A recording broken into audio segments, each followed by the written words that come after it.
Look at this behind us. This is the number of death penalty executions in our country since 1977.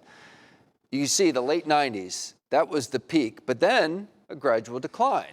That is until now. This uptake is for this year.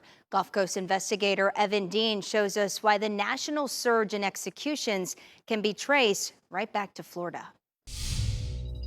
We're doing it to be able to bring justice to the victims' families, and I think it's important. Governor Ron DeSantis has signed more death warrants this year than any year in our state's history. The latest for this man, Frank Walls, who was convicted of killing 2 people in the 80s in the Florida Panhandle. He later confessed to 3 more murders. Walls' execution Thursday marked the 19th in Florida this year, smashing the state's previous record. The rest of the country really continues to turn away from use of the death penalty. Robin Marr is with the DPI, the Death Penalty Information Center, a national nonprofit. She explained that Florida's rise in executions is in contrast with most of the U.S. Of the nearly 50 prisoners put to death in 2025, more than a third have been in Florida. And of the 27 states in red that have the death penalty, only 11 have carried out executions this year. Even in states that still permit use of the death penalty legally, many of them did not have a single capital trial this year. Polling data shows the public opinion about the death penalty has changed over the years. Back in 1994, 80% of people said they were in favor of the death penalty for a person convicted of murder. Just 16% not in favor. But 30 years later, look at this. You can see that gap has nearly closed. 52% of people say they are in favor of the death penalty, while 44% say they are not.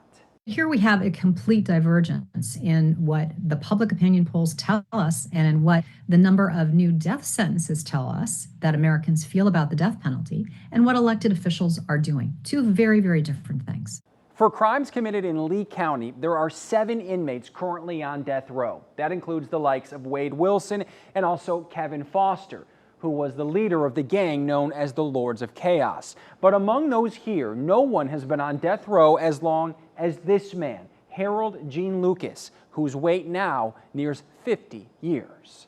We're like waiting for them to pick his name and say, you know, it's your turn. Cindy and Buck Piper are among the family of Lucas's victim, his ex-girlfriend, Jill Piper. She was just 16 when she was shot and killed in Bonita Springs back in 1976. Lucas was convicted and sentenced to death. Still today, somehow, he's managed to stay alive. You don't know why he hasn't been executed? Not a clue. I really don't. Like most death row inmates, Lucas has filed countless appeals. In one resentencing, the jury voted for death, but it wasn't unanimous. That, plus a Supreme Court ruling 10 years ago, appears to have afforded him new legal avenues. While there is a surge of executions in Florida, experts say why inmates are chosen and when is not very clear. Florida is just one of 2 states where the governor holds sole authority over the process, a process the DPI has called secretive and arbitrary. Also unclear is the future of Lucas's case. It's unknown when or even if his name will ever be called. Can you imagine how many people in 50 years he saw do the walk that he didn't have to do? Reporting for Gulf Coast News, I'm investigator Evan Dean.